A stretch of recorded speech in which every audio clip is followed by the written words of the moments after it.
Hi everyone, Home Service Pro here. Today we're going to talk about how to diagnose a dirty or bad flame sensor on your furnace. Let's get right into it.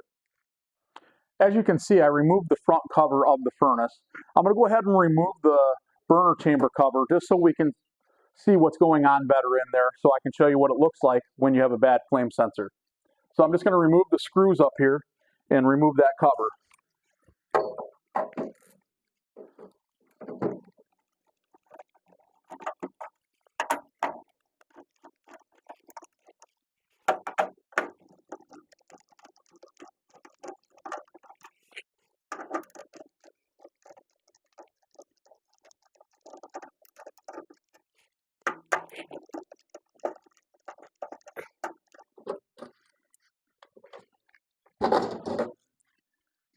All right, now that I have the cover off, I'll go ahead and turn the unit on so I can show you what it looks like when you have a bad flame sensor.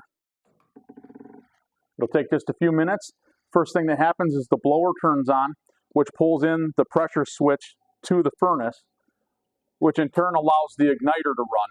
Once the igniter goes, the next step is into gas, and this should fire up and run for about 3 to 5 seconds and flame out.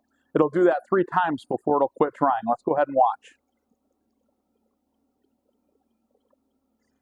See if I can get you up there a little bit closer so you can see a little bit better what's going on.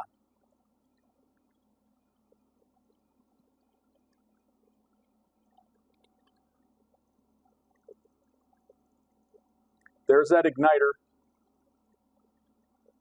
Next, we should get flame.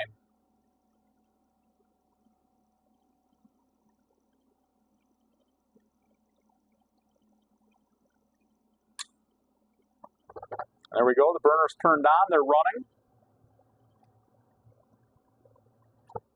And then they flame out. It takes a few seconds for it to reset, and it'll do this again up to 3 times, and then it'll go into a hard lockout. Just to save some time, we're not going to go ahead and let it go through all those cycles. We're going to go ahead and shut the power off to the furnace. Make sure you have the power shut off so everything shuts off to it before you get into this. After you have the power shut off, the flame sensor on this particular unit is located right here on the bottom of the burner chamber. When I pull that out, I'll show you what that looks like up close. Let me go ahead and get that removed real quick.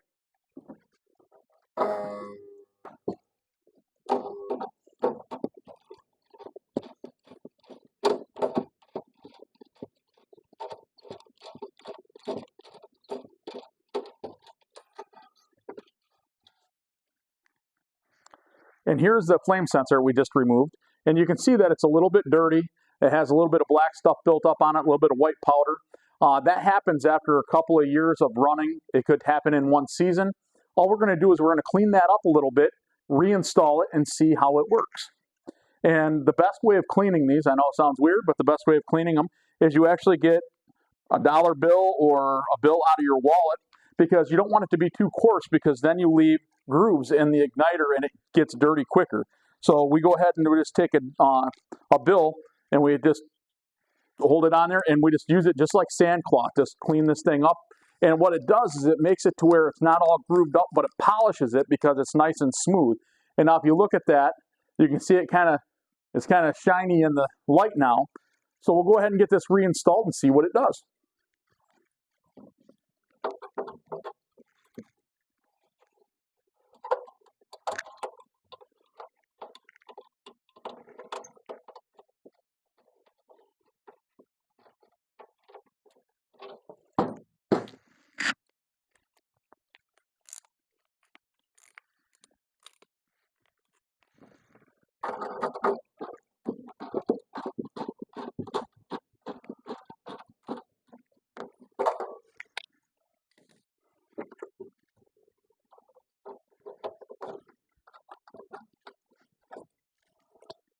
And we'll go ahead and get this thing turned back on, and we'll see what it does.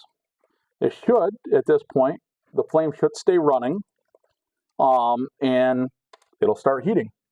So let's go ahead and get that turned. We've got to turn our power back on up here, and we'll make a call for heat.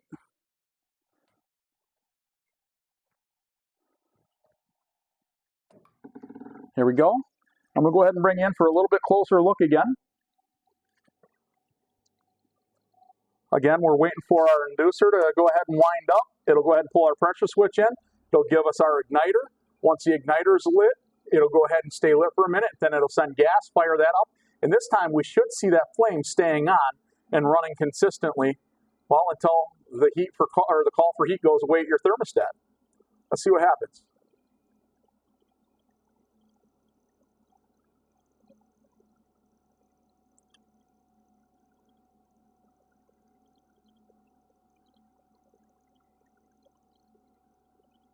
There's the igniter. Next we should get gas and flame.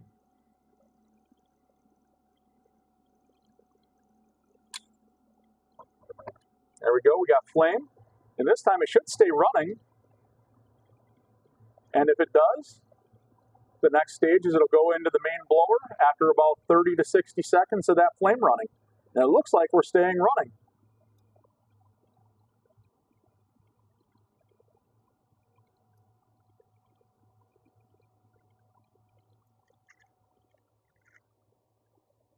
So now that we got that flame sensor clean, it's going to go ahead and operate normal.